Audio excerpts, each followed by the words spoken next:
A terrible tragedy happened. On a hot afternoon in July 2019, the happy picture of a peaceful suburb was shattered in an unexpected way that will haunt this community for many years to come. At the center of this tragedy is the Henderson family.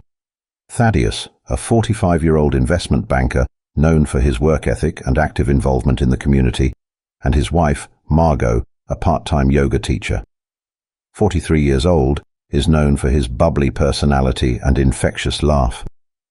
They have been familiar figures in the community for more than a decade, with a seemingly perfect marriage and the envy of many. Living next door to the Hendersons are the Cooper family, Elaine, a widow, and her 19-year-old son, Liam, a college sophomore who is home for the summer.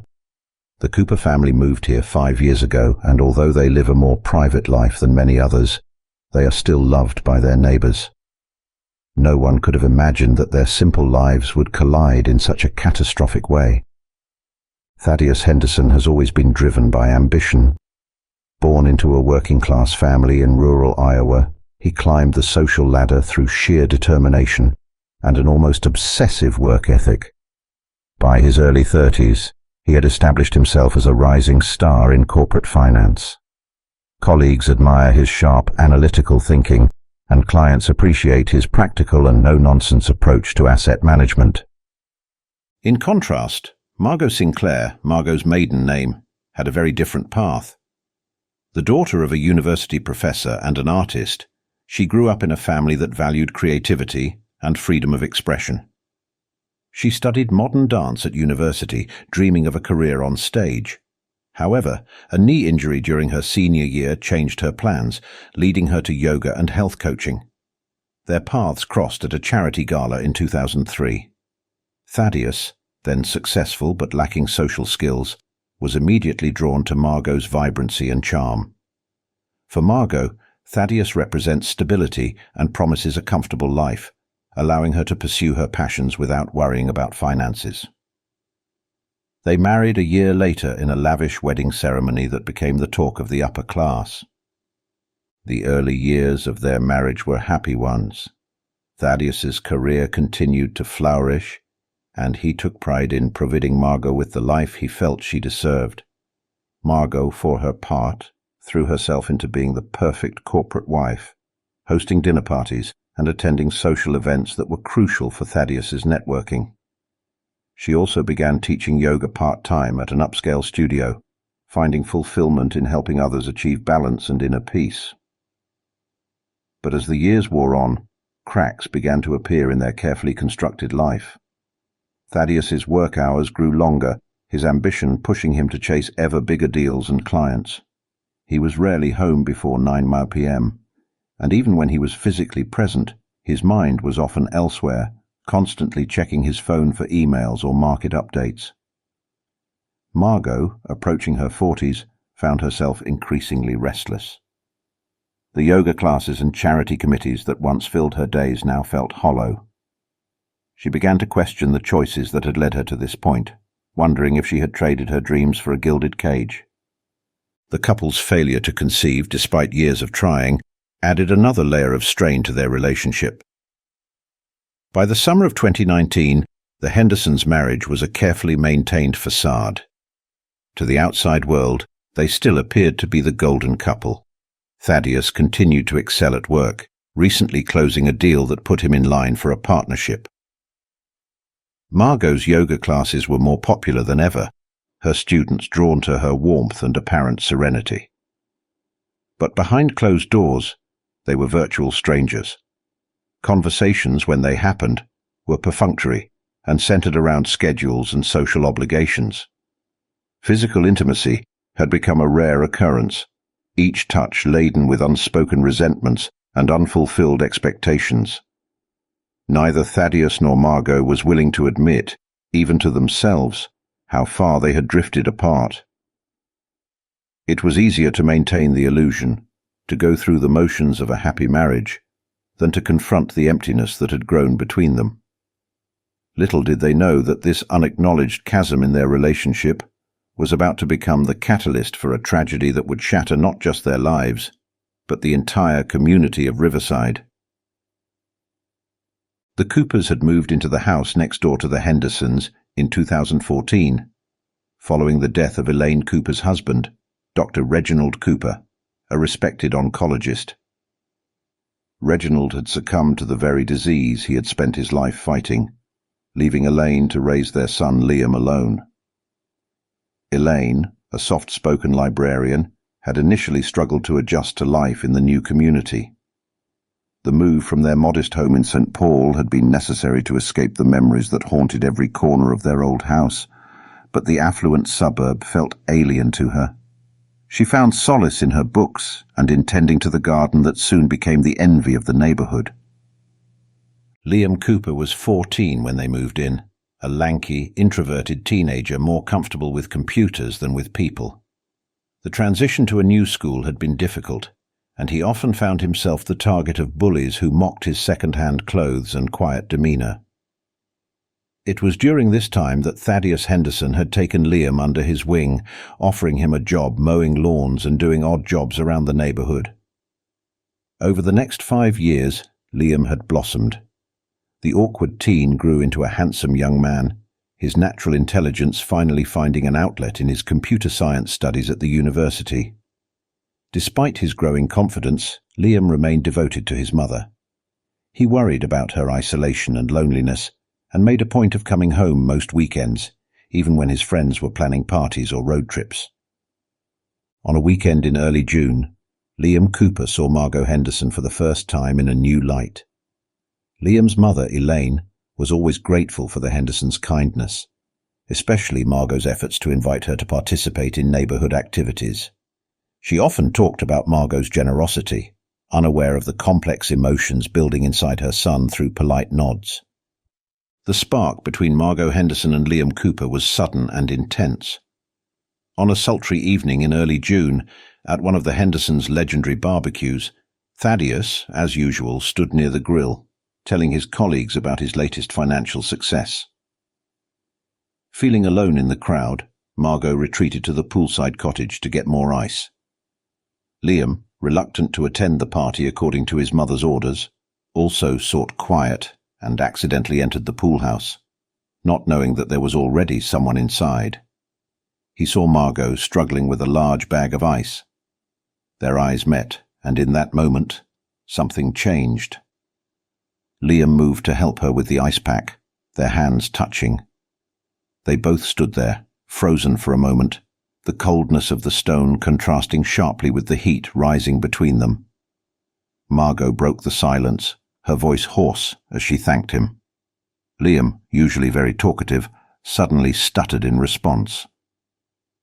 That brief encounter laid the foundation for what was to come. Over the next few weeks, Margot and Liam kept finding excuses to be together. At first it was just small things, like Margot asking Liam to help her with the laptop, and Liam offering to help her in the garden. Each interaction carries an emotional undercurrent that both try to ignore. Their first kiss happened almost a month after the barbecue. Liam is helping Margot prepare for a yoga class in the park. Just as he finished, a summer storm suddenly hit. They ran into a nearby hut for shelter, laughing and panting as the rain poured down around them. Margot looked at Liam and felt a hunger she hadn't felt in years. Before she could think twice, she leaned in and kissed him. From that point, their affair escalated quickly. They were reckless, driven by a combination of Liam's youthful passion and Margot's desperation to feel alive again. They met in secluded spots around town, in the back row of the local cinema, in a hidden corner of the public library, and most dangerously, in the Henderson home when Thaddeus was at work. Each encounter left them craving more, the gulf in their ages forgotten in the heat of their stolen moments. Margot felt rejuvenated, rediscovering parts of herself she thought long lost. Liam, for his part, was intoxicated by Margot's experience and the taboo nature of their relationship. But as the summer wore on, the strain of maintaining their secret began to show. Close calls became more frequent, a neighbor almost catching them in an embrace. A suspicious glance from Elaine when Margot's name came up too often in conversation. The guilt, too, started to weigh on them both. Liam struggled with the knowledge that he was betraying Thaddeus, a man who had been nothing but kind to him. Margot found herself lying more and more to her husband, each deception another crack in the foundation of her marriage. Yet, despite the risks and the guilt, neither seemed able to end the affair. They were caught in a whirlwind of passion and need, blind to the devastating consequences that loomed on the horizon. July 15th, 2019, dawned hot and humid, the air heavy with the promise of an approaching storm.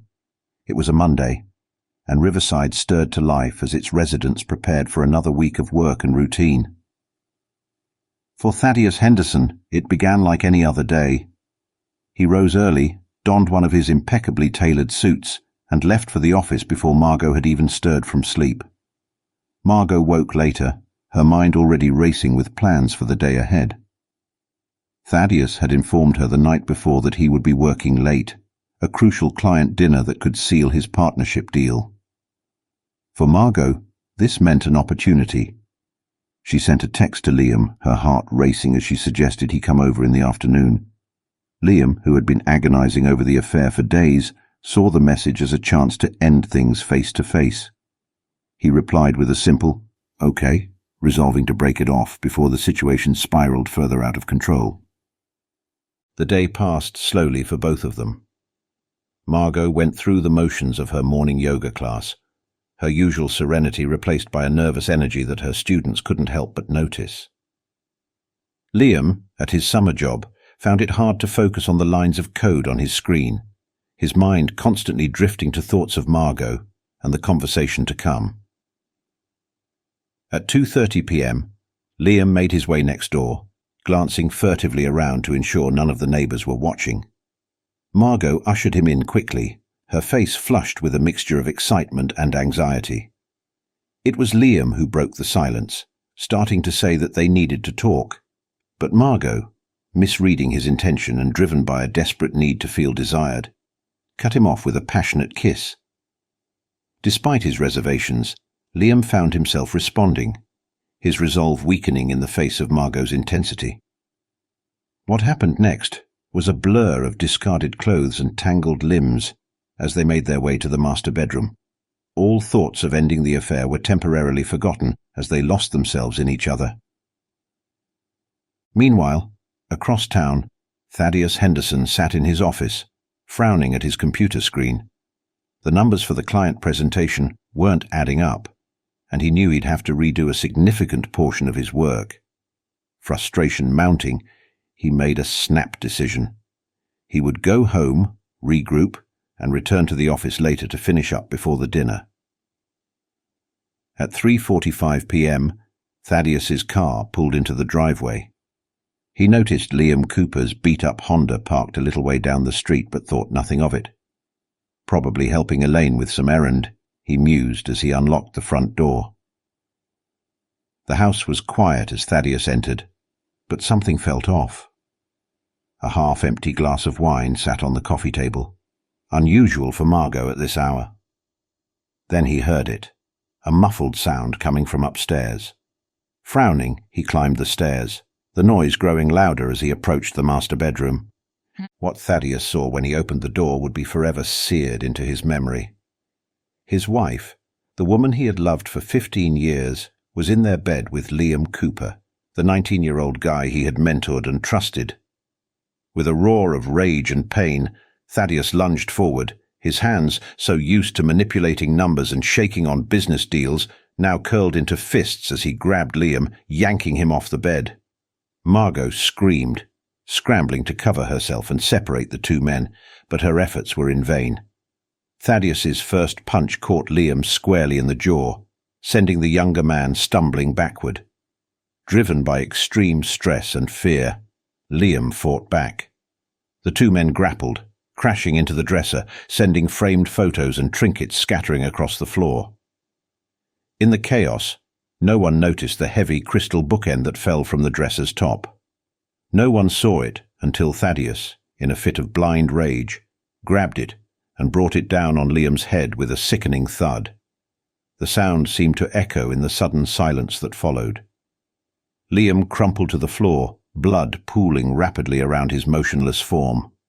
Margot's scream pierced the air as the full horror of what had just transpired hit them all. In that moment, as storm clouds gathered outside and sirens wailed in the distance, the lives of everyone involved changed irrevocably. The idyllic facade of Riverside had been shattered, and nothing would ever be the same again. The piercing wail of police sirens shattered the usual tranquility of the community. Neighbors peered out from behind curtains, curiosity mingling with apprehension as squad cars and an ambulance screeched to a halt in front of the Henderson residence. The first officers on the scene were met with a tableau of horror that would haunt them for years to come. Inside, they found a shell-shocked Thaddeus Henderson, his hands covered in blood, sitting on the edge of the bed with his head in his hands. Margot, barely clothed and hysterical, was in the corner. The room bore all the marks of a violent struggle: overturned furniture, shattered glass, and smears of blood on the hardwood floor. Detective Ava Rossi, a veteran of the police department's homicide unit, took charge of the scene. Her first priority was securing medical attention for Liam Cooper. As paramedics worked feverishly to stabilize him, Rossi began the delicate process of piecing together the events that had led to this tragedy.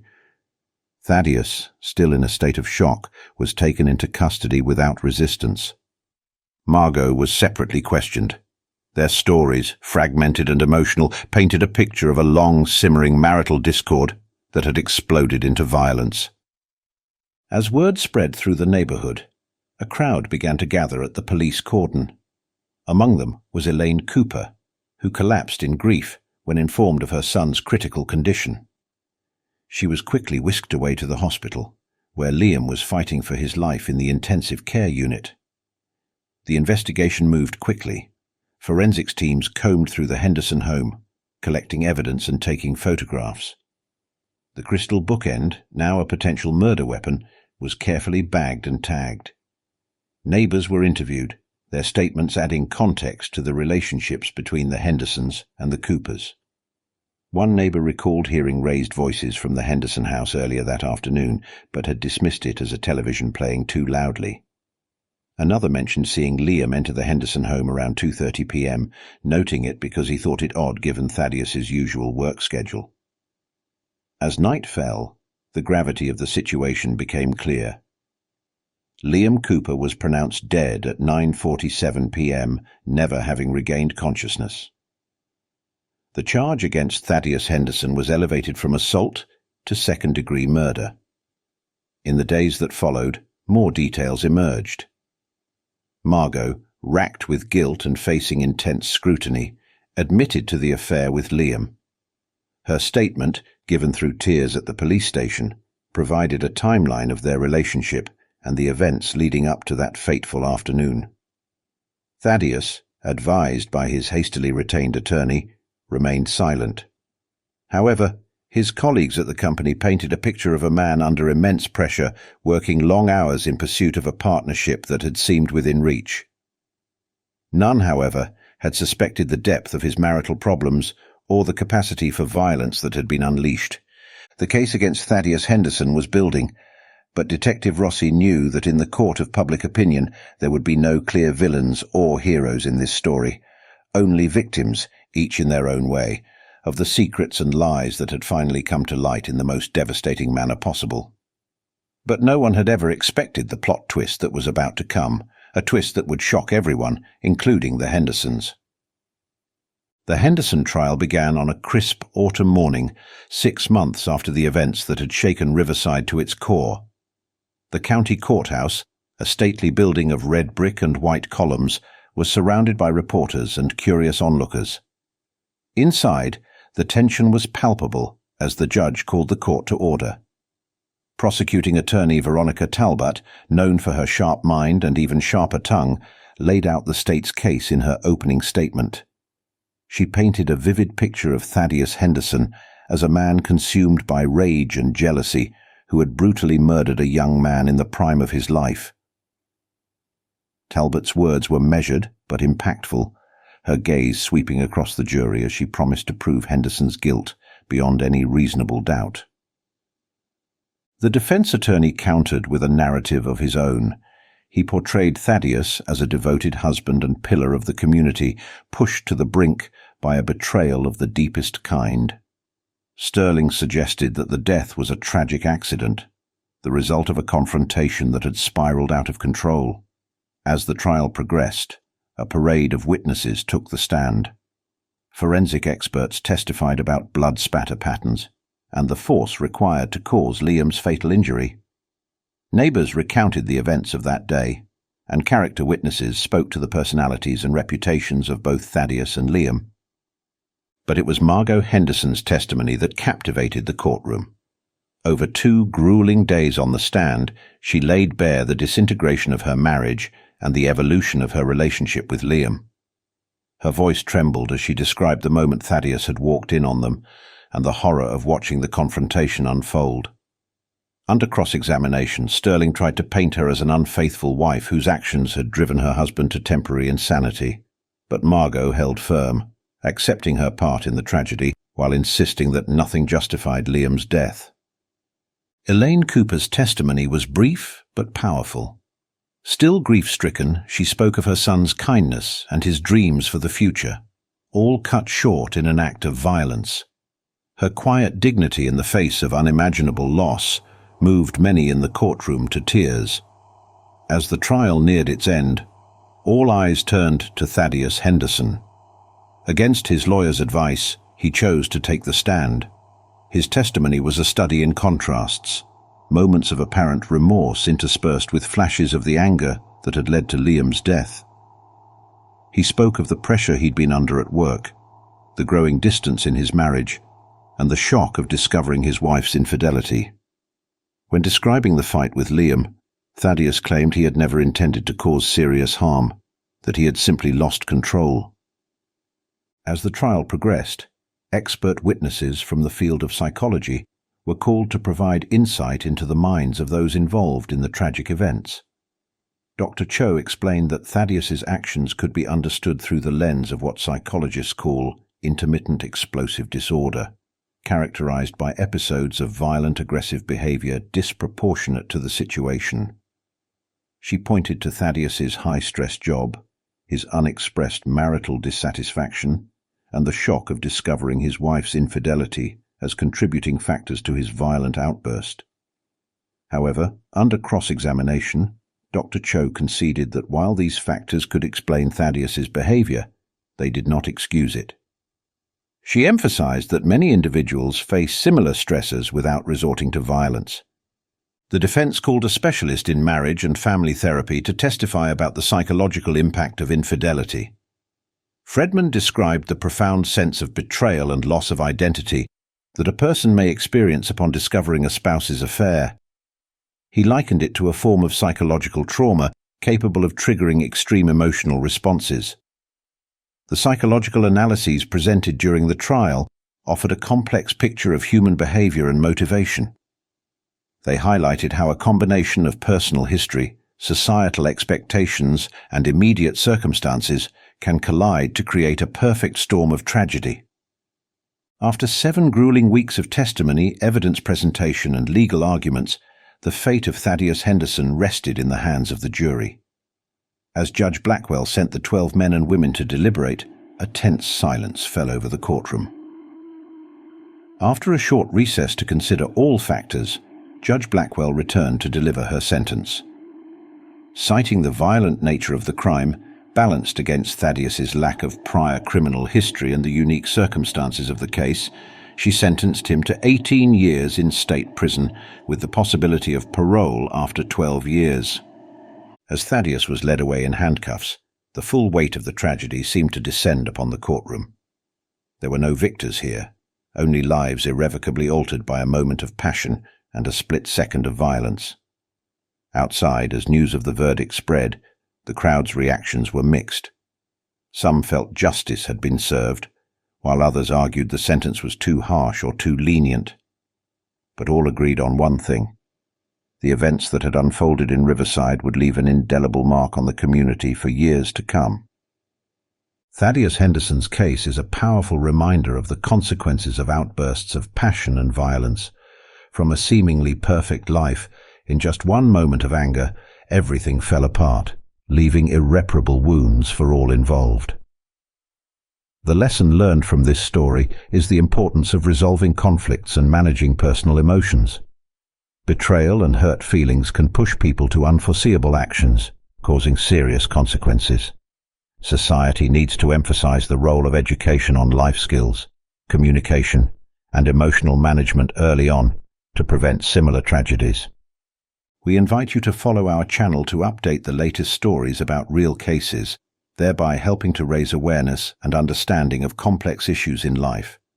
Each story is a lesson, each case is a warning. Join us to explore and learn from the mistakes of others to build a more civilized and safer society. Subscribe to the channel today so you don't miss any stories.